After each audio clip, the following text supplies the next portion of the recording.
Donc voilà, ok. Bonsoir à toutes et à tous. On est très content de se Oui. retrouver sur les modes. Hanouka Sameach pour ceux qui sont là en direct, pour ceux qui nous vont nous écouter en rediffusé sur YouTube. C'est le dernier cours de cette série Introduction à la Torah de Kabbalah du Rav Ashlag, avec Marc Abitbol et Louis Schmat et Eliab Abitbol, Hachem Yikom Damo.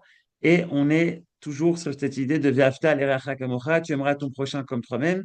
D'un côté, comprendre la profondeur du message, mais également être capable d'agir selon ces principes-là. Donc, on va terminer cette série de 8 cours ce soir. On tiendra au courant de la suite des événements. Bechavod Marc et Chanukah Sameach. Ça mère à tout le monde. Et avec Ve'afta Kamocha, on peut que ranimer plus de lumière. Donc ça tombe très bien. Et donc, euh, en fait, ce que je veux faire, c'est finir cette synthèse, puisque Ve'afta Kamocha, tu aimeras ton prochain comme toi-même, comme on l'a vu.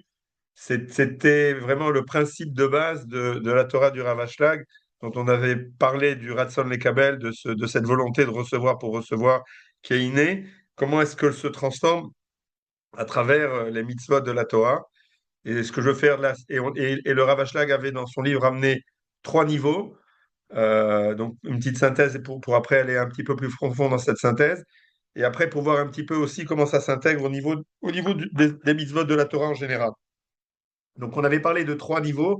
Un premier niveau qui est plutôt l'amour négatif, c'est-à-dire d'abord, il faut pas faire, ne pas faire à autrui ce qu'on n'aimerait pas qu'il nous arrive. C'est ce qu'on avait à parler aussi, que c'était un peu le tzimtzum, c'est-à-dire là, il faut réduire sa capacité de nuisance à soi-même.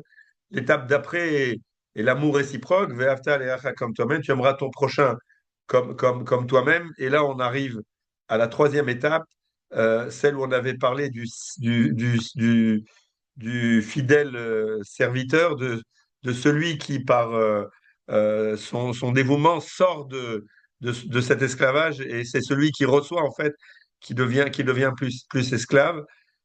Et c'était un petit peu ces 3 degrés qui nous amenaient depuis quelque chose de passif à actif, et après un idéal total. Et j'aimerais rentrer un petit peu dans ces 3 niveaux pour vous montrer comment est-ce qu'il s'inscrit dans, dans, dans, dans la Kabbalah du Rav Ashlag. Et donc, dans le tableau que vous avez là, ce que j'ai essayé de faire, c'est d'expliquer à chaque niveau ce que nous apporte le principe. Et donc, si on démarre avec l'amour négatif, ne pas nuire, ne fais pas à ton prochain ce que tu n'aimerais pas qu'il te fasse à toi. On est encore à un niveau où on est esclave du désir, puisque il faut que l'on restreint ce désir de base. C'est vraiment le tout début. C'est ce qu'on avait aussi. On est encore dans, dans, dans l'homme, il est encore dans The Ratson Lekabel, Almenat Lekabel, l'homme, il est encore dans ce désir de recevoir pour lui, pour lui-même, mais il comprend que ça peut être destructif, et donc il va l'arrêter. Mais on n'est pas encore dans une action positive. On est dans une action où on veut limiter les dégâts, disons, on va le dire comme ça. C'est un début de la maîtrise, mais sans que ça apporte des forces positives. Le deuxième, la deuxième étape de Rabbi Akiva, là maintenant on est déjà, tu aimeras ton prochain comme toi-même. Tu aimeras ton prochain comme toi-même, c'est-à-dire tu aimes aussi qu'on t'aime à toi, tu veux aussi aimer l'autre. Donc il y a bien ici cette réciprocité qui est Ratson le Kabel Almenat la tête, le désir de recevoir pour pouvoir donner à son prochain. Il y a déjà une transformation intérieure qui se passe, puisqu'on on dépasse cette nature propre qui est d'égoïsme que l'on a, puisque maintenant on va la projeter sur son prochain. Et la troisième étape, l'amour absolu et inconditionnel, c'est-à-dire cette fois-ci, on se dépasse totalement, puisque c'est le serviteur loyal qui va tout faire pour son maître, mais sans avoir une arrière-pensée de recevoir quelque chose. C'est l'ashpia, le menat l'ashpia, c'est le désir de donner pour donner, il n'y a même pas pour recevoir, pour donner. C'est là où on arrive à une liberté totale, hein, puisqu'on la Gemara nous explique que cet esclave, ce serviteur, c'est le maître qui devient à son service. S'il y a un coussin, il faut qu'il lui donne. S'il y a un matelas, il faut qu'il lui donne. Donc, il est bien qu'il sert son maître, eh bien, en fait, de fait, c'est le maître qui devient son serviteur. C'est là où on ressemble le plus au créateur. Et donc, on a cette écoute par rapport au créateur.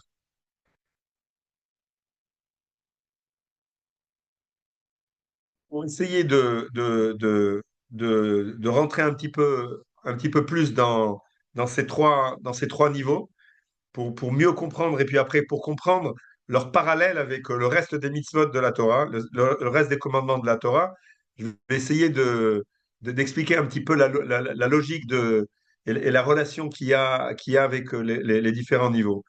Le premier match, c'est Sanoa lecha al taseh lechavecha, ce que tu n'aimerais pas qu'on te fasse, ne le fais pas à autrui. Là, ici, c'est une logique qui est minimale. On ne demande pas encore d'aimer. On reste encore centré sur soi-même, mais c'est ce que j'avais mis en parallèle, c'est dompter, c'est le tzimtzum. On dit on arrête de recevoir, mais on passe pas à une étape. À ce stade, l'autre n'existe que comme limite de notre propre désir, il n'existe pas vraiment en tant que tel, puisque on va rien faire, on va juste pas lui faire du mal. Et la relation à l'esclave, il reste encore dépendant. On est encore prisonnier de son propre ego, même si on ne fait pas de dégâts d'égoïsme pur, on reste encore soumis à ce désir puisqu'on ne l'a pas transformé. Donc là, on est encore un petit peu esclave de son propre désir, même s'il ne sort pas à l'extérieur. Là, cette fois-ci, dans Ve'afta l'eracha kamocha zeklal gadol, c'est une grande règle. Alors là, l'autre, et ça se rapproche beaucoup de Lévinas, l'autre commence à devenir, à exister. Et on commence même soi-même exister par rapport à l'autre.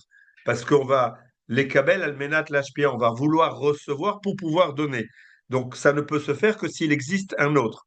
Donc on est à un niveau où se développe une relation où moi je n'existe que à travers, je commence à exister à travers l'autre, puisque pour pouvoir arriver à cette dimension-là, il faut que je puisse donner à l'autre. Donc il faut que l'autre existe. Si l'autre n'existe pas, je ne peux pas donner.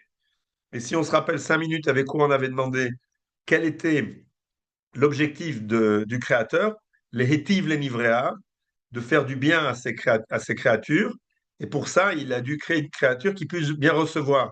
Donc on commence à voir quelque chose qui est similaire à ce que le créateur a fait, puisqu'on a besoin de quelqu'un pour pouvoir donner. L'autre existe, parce que si l'autre n'est pas là et je ne peux pas donner, ben je vais rester que dans la première étape. Donc cette deuxième étape, elle nous rapproche, c'est celle qui nous commence à nous rapprocher vraiment très fort du créateur, c'est l'étape de l'objectif de notre existence, l'objectif de notre société. Et c'est là où on commence à se libérer intérieurement et où on commence à se transformer par rapport à la nature que l'on a. Et c'est un petit peu l'étape de base de l'humanité dans sa période de Shital Feshanim de Tikkun, de 6000 ans de Tikkun, de correction de l'humanité.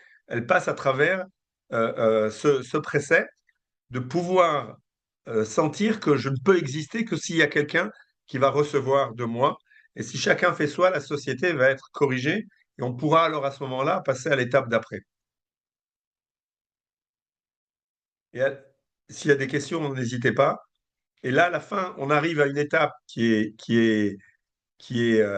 dépasse même, pour dire pour être clair, où la société en est aujourd'hui. C'est une étape où aujourd'hui, on ne voit pas la société y arriver, cette étape de l'HPA, de pour pouvoir donner sans avoir un retour de, de la personne tiers.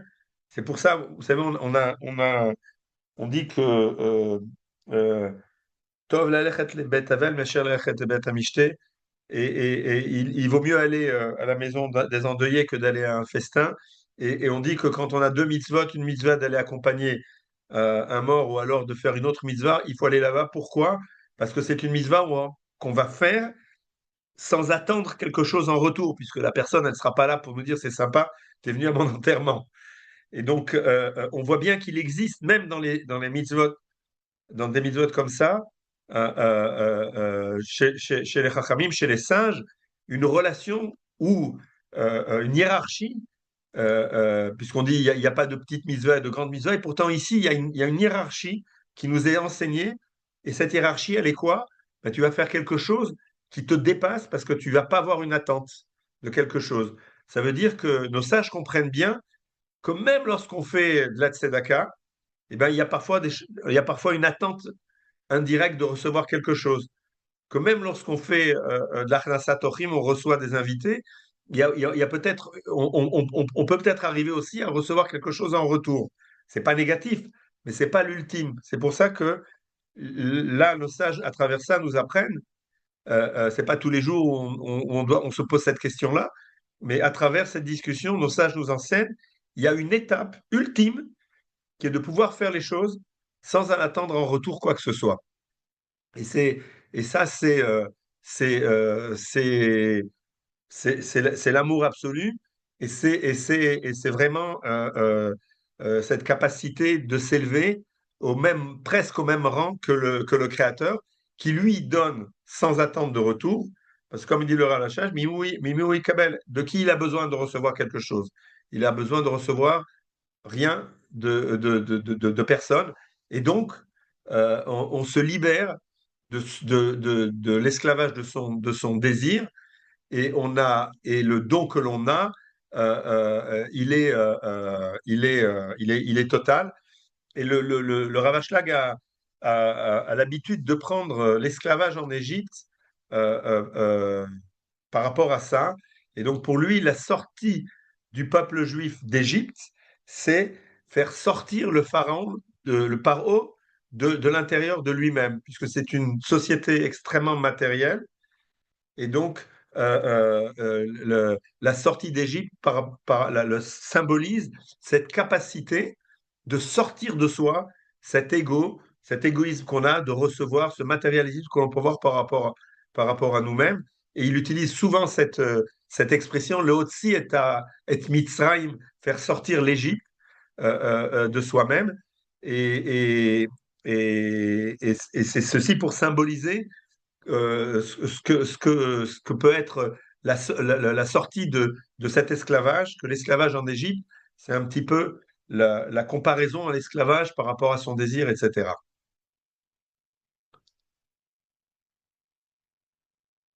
Pour terminer cette partie-là, avant de passer à quelle est l'étape d'après, sera de parler un peu des autres mitzvot. Donc, on a parlé de trois niveaux qui sont pas des morales différentes, mais qui sont des étapes sur lesquelles on doit progresser. La structure du désir humain, ça c'est à la base ce que l'on est. L'affranchissement progressif et la naissance d'un amour qui est hors des frontières normales. Et c'est comme ça que dans son livre Matan Torah, le Rav Ashlag, il nous décrit une sorte de modèle quasiment mathématique, comment se développer. Tout d'abord, contenir son désir. Après, aller vers l'autre. Et puis après, aller au-delà d'aller vers l'autre et arriver à, à, à une relation avec autrui qui dans cette relation, il n'y a pas une demande par rapport à soi, mais qui est complètement par rapport à autrui. C'est ici ce que le Rav Ashlag nous demande, c'est une transformation de notre nature. C'est pas différentes lois morales, etc., mais c'est vraiment un travail et une transformation de notre nature. Et ce thème-là revient beaucoup dans toutes ces explications de texte. Il va parler toujours du, de l'Égypte qui est en nous-mêmes. Il va parler toujours de ce désir d'égoïsme qu'on a en nous-mêmes et comment est-ce que l'on est capable de le dépasser et de le transformer, pas seulement de le contenir, et de le transformer pour pouvoir interagir avec la société et transformer cette société d'une certaine manière qu'elle puisse se rapprocher du Créateur. Et c'est la dvékout, c'est ce rapprochement que l'on trouve beaucoup dans la chassidoute, que vous allez trouver chez Lubavitch, chez Chabad, etc., dans leur manière, leur nigunim de chanter, dans la prière. Mais ici, le Rav Ashlag, il le place sur vraiment, c'est une méthodologie d'être juif. C'est une méthodologie d'être un homme. C'est pas seulement un état d'âme à un moment donné ou un autre, mais c'est un petit recueil de ce que le Créateur attend de nous.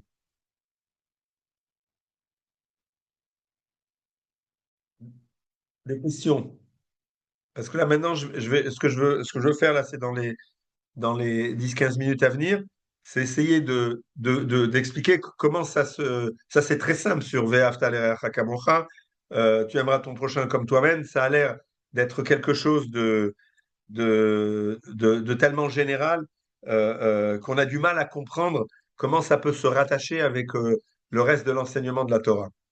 Donc, si on est clair, parce que ça, c'est vraiment ce que l'on vient de voir, qui se rapporte aussi aux 10 sphirotes, comme on en a parlé dans le dernier cours, c'est le cœur, ou c'est la base de la pensée du Rav Ashlag. C'est de là que ça démarre.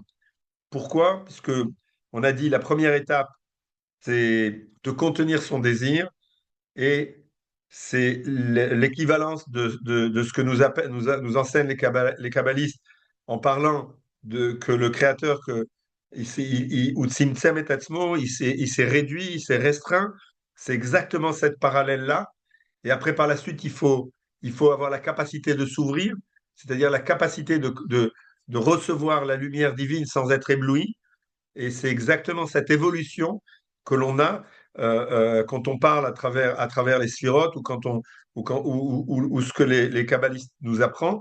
Mais dans la philosophie du Rav Ashlag, ça démarre de ces principes-là, de ce principe où on est très égoïste et on a peur de ça et on se referme. Et au fur et à mesure, on s'élève jusqu'à la sphère Keter, qui est l'amour complet et le rapprochement le plus complet avec le divin.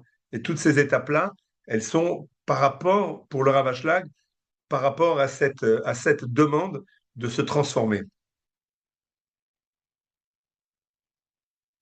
Euh, Il n'y a pas de Marc, question, donc oui. tu as parlé du tikkun des 6000 ans. Et en fait, tes trois étapes, ça m'a fait penser qu'en fait, ça colle assez bien aux 2000 ans de Tohu Vavohu, 2000 ans de Torah et 2000 ans de temps messianique, en fait, au niveau collectif. On retrouve un peu ces mêmes étapes.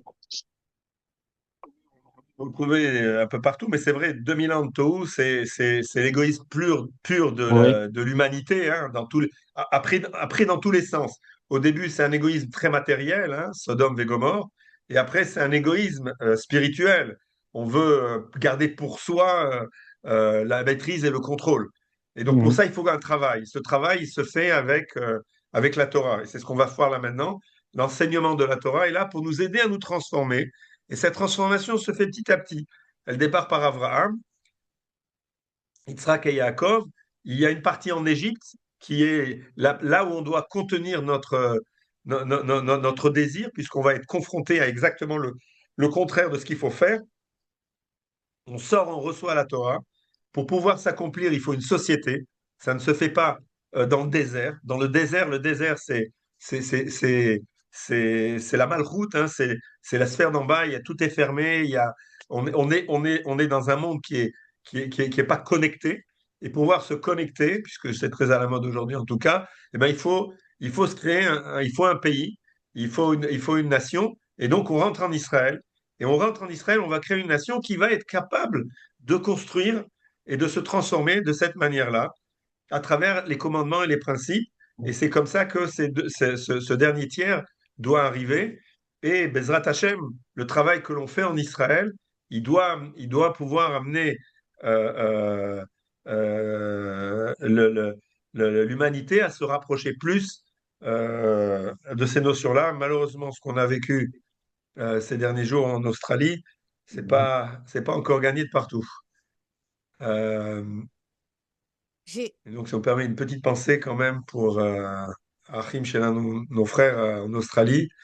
Et, et le mal, comment est-ce qu'il peut euh, essayer de s'attaquer à la lumière? Et, et on a l'habitude de dire que euh, euh, Me'at or docher harbe chosher, un tout petit peu de lumière repousse Beaucoup beaucoup d'obscurité. d'obscurité.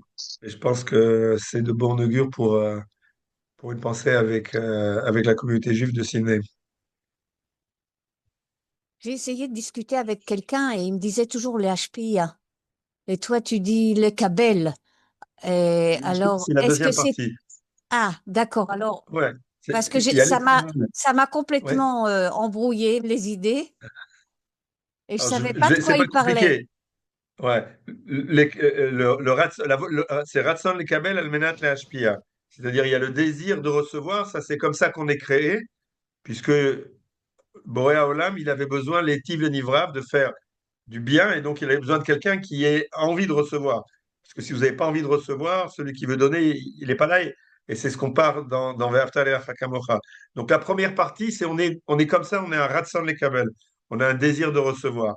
Il faut qu'on le transforme en Ratson les HPA, c'est-à-dire ce que l'on reçoit, il faut qu'on ait envie de le donner. Et comme ça, après, on va recevoir. Et plus on va avoir envie de donner, plus on va être capable de recevoir. Et c'est comme ça que les choses peuvent changer.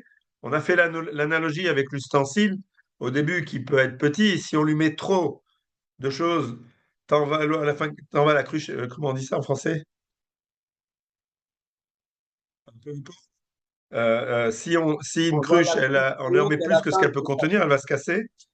Et donc là, l'idée, c'est de fortifier cette cruche ou cet ustensile ou ce cli au fur et à mesure, parce que plus on va s'habituer à donner, plus on va être capable de recevoir. Et à la fin, l'ultime étape, c'est que, c'est que l'ustensile, le cli, avec ce qu'il reçoit, il y a une osmose complète. C'est la dernière étape de l'HPA, Almenat l'HPA, de donner pour donner, puisqu'il n'y a plus de différence entre le cli, entre le matériel et le spirituel. Tout se forge en une. Il y a une osmose de tout ça. Et ça, c'est une étape qui est au-delà de notre étape, ou c'est l'étape quand on quitte ce monde. Et donc, ça, c'est les trois étapes dont on a parlé. Est-ce que c'est un peu plus clair maintenant? Ok.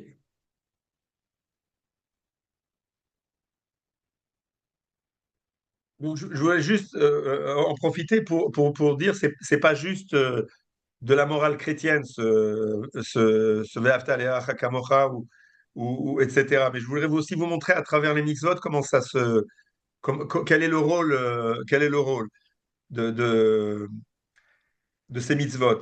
Et en fait, Euh, Excusez-moi, je voulais l'importance de poser ces... une question. J'ai Oui, pas compris quand vous avez dit c'est le stade final quand on quitte ce monde. Et si on est arrivé à ça, mais on ne quitte pas le monde euh, parce qu'on est arrivé à ça. C'est-à-dire on peut. J'ai pas compris pourquoi vous avez dit c'est le stade final quand on quitte ce monde. Pourquoi cette phrase? j'avais donné l'exemple de tous ces giborim qui sont Oui. partis à l'armée et Ah, j'ai dû qui, rater, j'ai perdu le moment où j'ai perdu la ligne. Donc c'est peut-être ce que vous avez dit, je l'ai pas et entendu. donc D'accord, ces giborim qui sont allés au combat pour sauver le peuple juif et d'accord, qui sont d'accord. allés pour donner leur vie.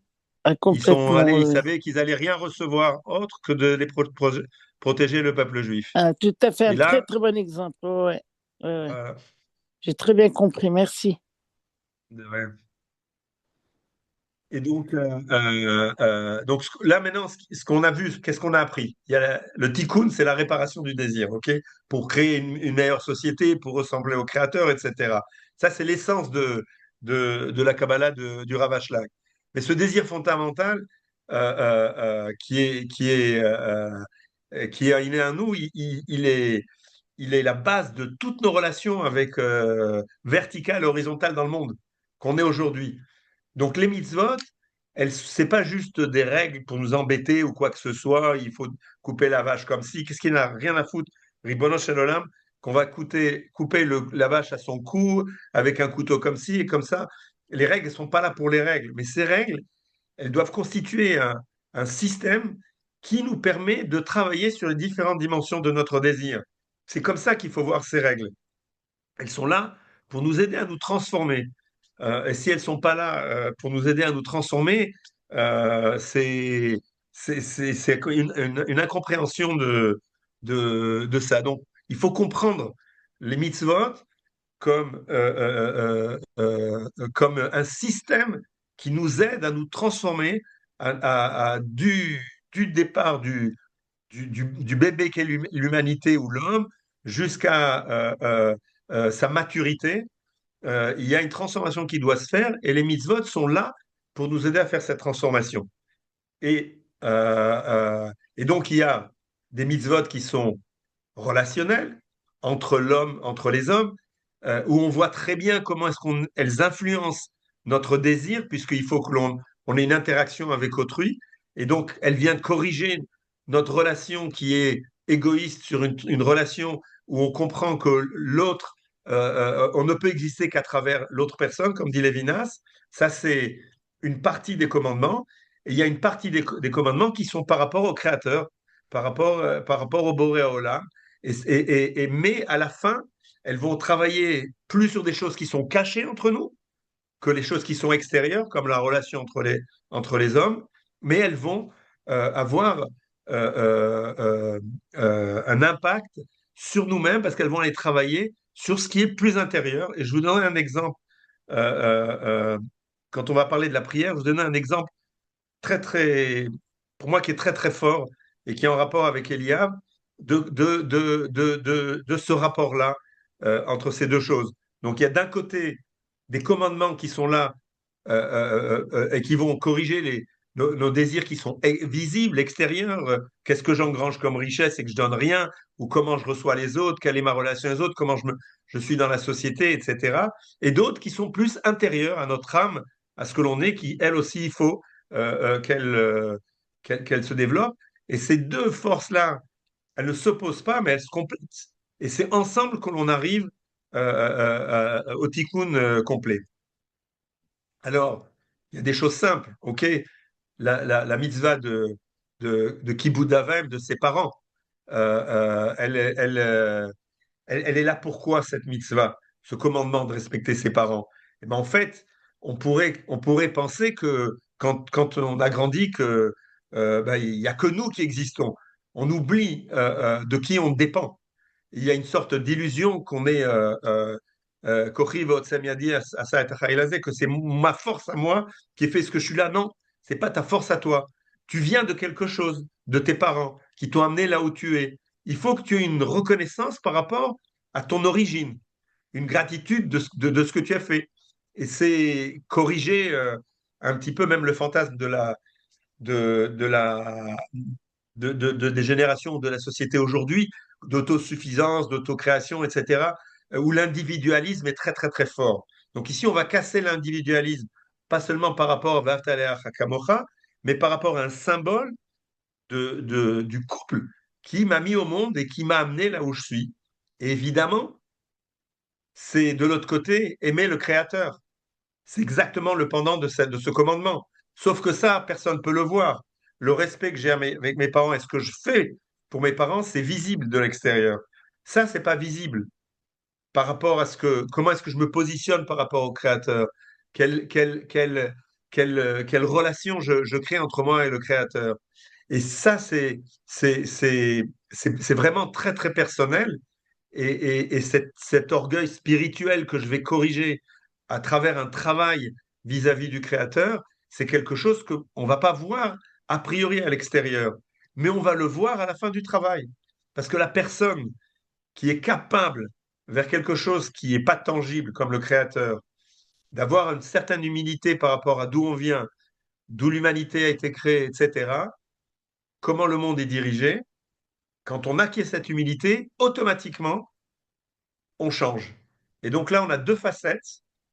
Celle qui est plus proche de Ve'afta le'acha kamocha, tu aimeras ton prochain comme toi-même, qui honorait ses parents, et qui ici est différente de Ve'afta le'acha kamocha, puisque là, elle vient respecter le fait et reconnaître le fait qu'on n'est pas tout seul. On vient de quelque part et on a une reconnaissance par rapport à notre origine, de la même manière que si on a ça par rapport au Créateur, on a une reconnaissance par rapport à l'origine de création, par rapport à l'origine du Créateur. Et donc ça, c'est deux niveaux d'une même leçon. Une, elle est visible et l'autre, elle est moins.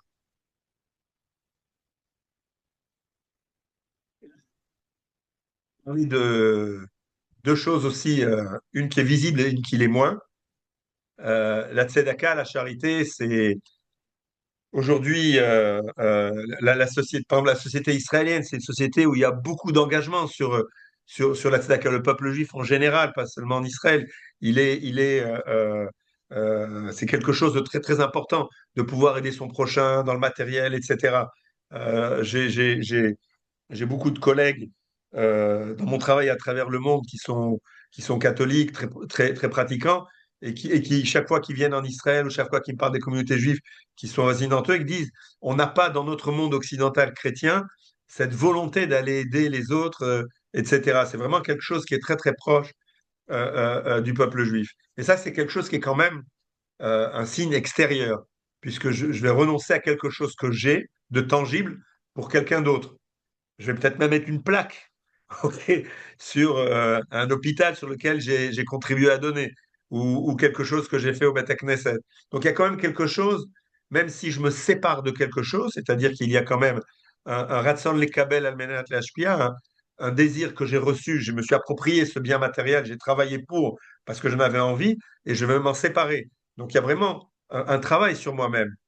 Mais d'autre côté, il y a la prière. La prière, c'est autre chose. La prière, c'est un peu différent. En tout cas, c'est très intérieur et pas du tout visible.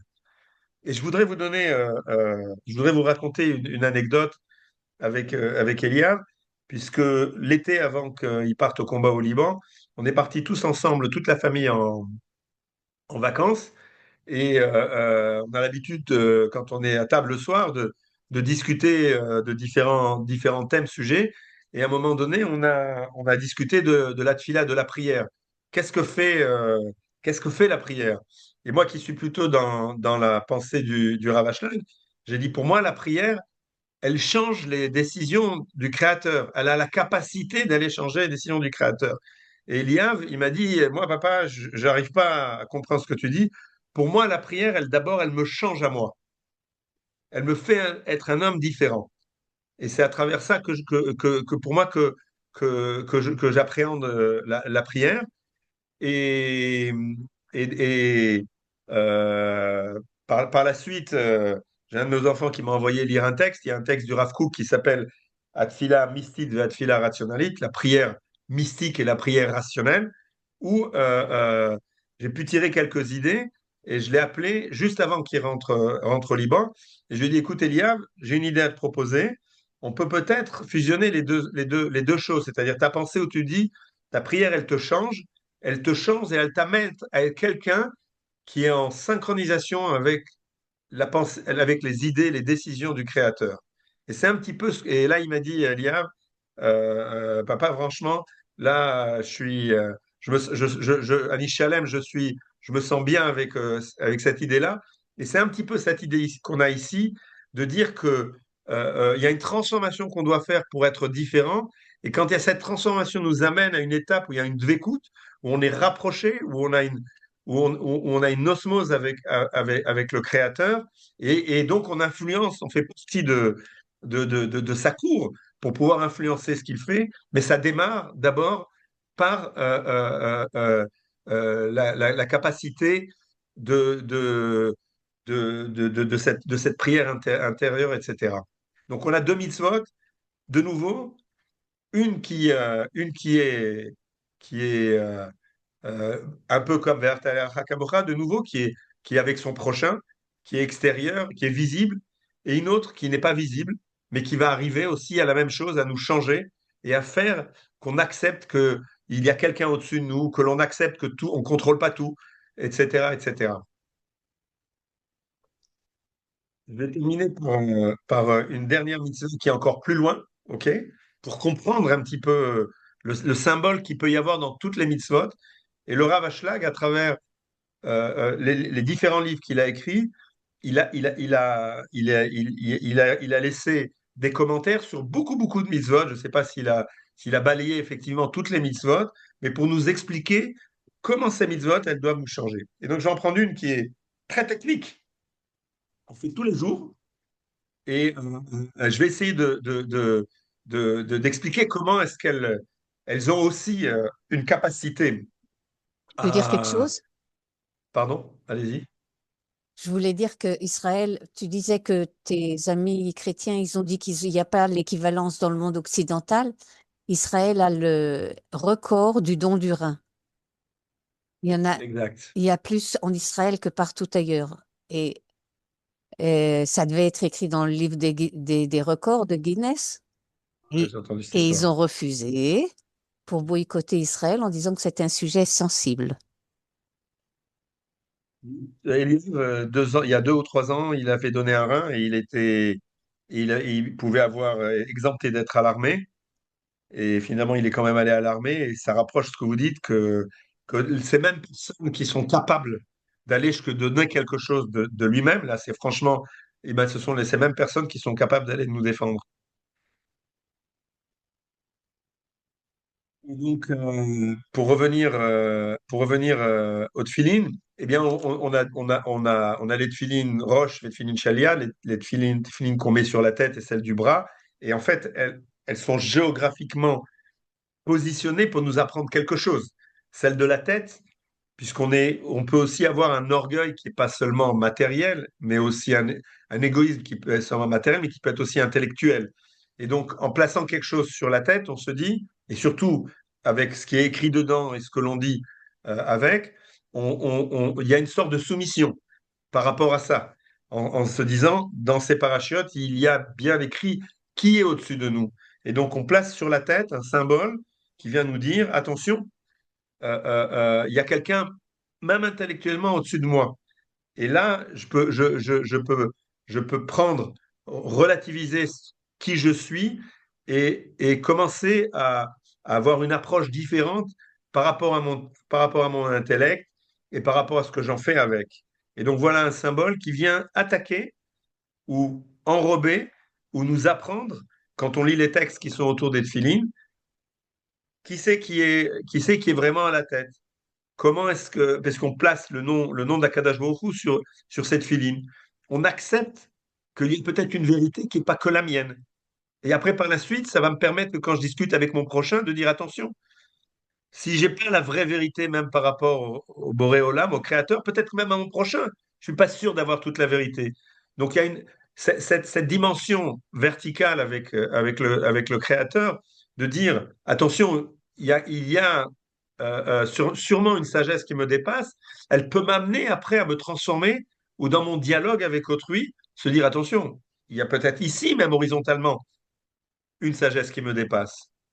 Donc ça, Et ce qui est intéressant, c'est que les tefilines, c'est pas seulement une tefiline de la tête, mais aussi du bras. Celle du bras, elle est sur le bras qui est fort et elle est placée face au cœur. Et donc là, il y a 2 symboles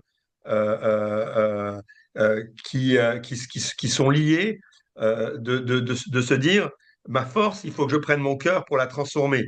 Je ne dois pas travailler qu'avec la force de mes bras, je suis le plus fort, je vais dominer, etc. Mais elle est face au cœur pour qu'on sache que c'est le cœur qui doit être en avant, c'est lui qui doit diriger ce que le bras doit faire et pas l'inverse. Et donc, c'est bien un contrôle de sa force, de ce qu'il y a dans le bras, qui est là. Et il y a encore une autre dimension. Vous savez qu'il y a le droit et le bras droit et le bras gauche, et on met les tefilines sur ceux qui sont droitiers, ils mettent sur la main gauche, parce que la droite et la gauche représentent 2 choses différentes. La main droite représente le chesed, l'amour, l'amitié, etc. Et la gauche, c'est la gvura, c'est le din, c'est ce qui est dur, c'est ce qui est fort. Et donc c'est là-bas, c'est ça qu'il faut qu'on maîtrise. Le chesed, il faut le laisser. Il faut le laisser libre. Il faut le laisser aller vers l'autre. Par contre, la main gauche, le din, ce qui est le droite, et dans les sphirotes, si vous vous rappelez, on avait ça, on avait dit qu'il y avait des sphirotes qui sont sur le côté droit et d'autres sur le côté gauche. Et si on reprend les sphirotes, Keter Chochma Bina, Chesed, Tiferet et Gvura, donc Chesed, c'est elle est sur le droit, Tiferet c'est au milieu, c'est la synthèse, et Gvura elle est sur le côté gauche, et c'est le din, Gibor, c'est ce qui est dur. Et donc là, on met les tefilines sur le côté bras, en face du cœur, pour que la gvoura, pour que ce qui est dur, la force, etc., soit au service de la bonté, de ce que représente le cœur. Et bien évidemment, ces deux choses-là nous amènent à aimer son prochain. Donc on voit bien que comment ces mitzvot, elles sont euh, complémentaires l'une de l'autre, les mitzvot verticales et horizontales, les mitzvot envers le Créateur et les mitzvot en son prochain, elles sont complémentaires puisqu'elles nous amènent à ce, ce Ratson les Kabel al-Menat le cette volonté de recevoir pour donner et aller à la fin jusqu'à pouvoir donner sans avoir une arrière-pensée de recevoir. Encore, ouais, le Shabbat, c'est encore une autre étape. Est-ce que je pourrais dire, Mais là, je j'ai pourrais dire quelque encore, c'est chose? le dernier exemple. Mais le Je- Shabbat, c'est l'arrêt, ok? En fait, c'est l'arrêt du travail physique. Ah, merde. Pardon? Non, je voulais raconter une anecdote. Tu m'as fait penser à quelque chose qui est à la maison à propos des tefilines. Mon fils Léo a commencé l'armée il y a 10 jours, mamache, enfin très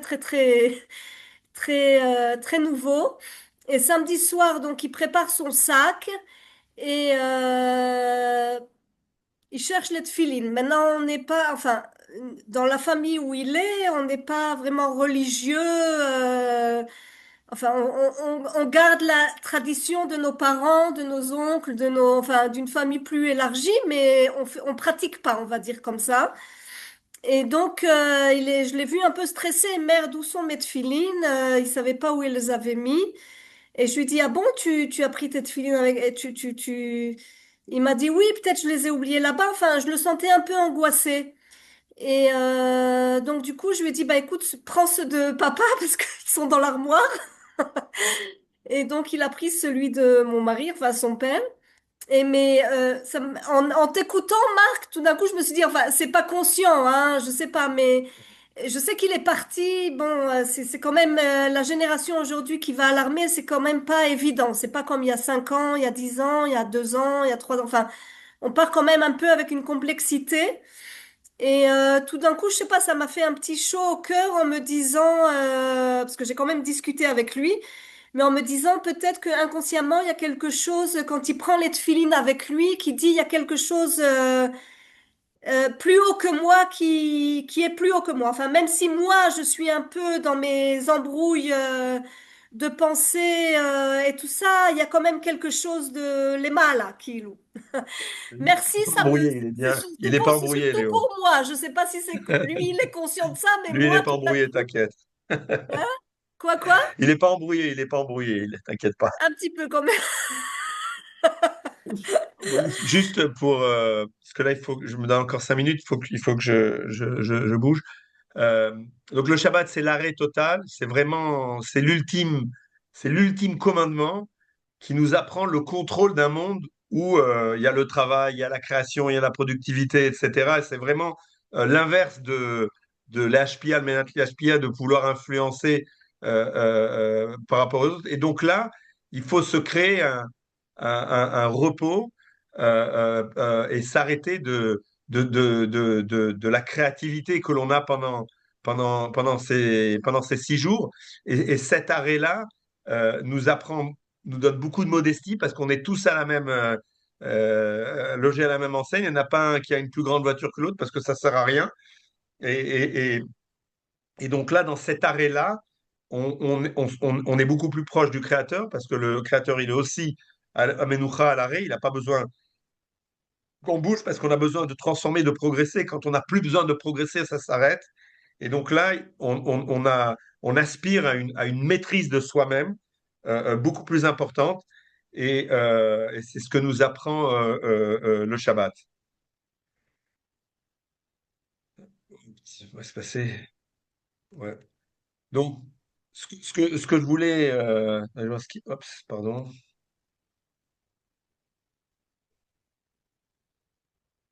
Ce que je voulais conclure ici, c'est surtout à la fin, c'est vous montrer que l'ensemble, pour le Rav Ashlag, l'ensemble des commandements, l'ensemble de l'étude de la Torah, ils ont la même mission. Et c'est très clair, il est très méthodique et très structurant dans son enseignement. Il faut qu'on se rapproche du Créateur.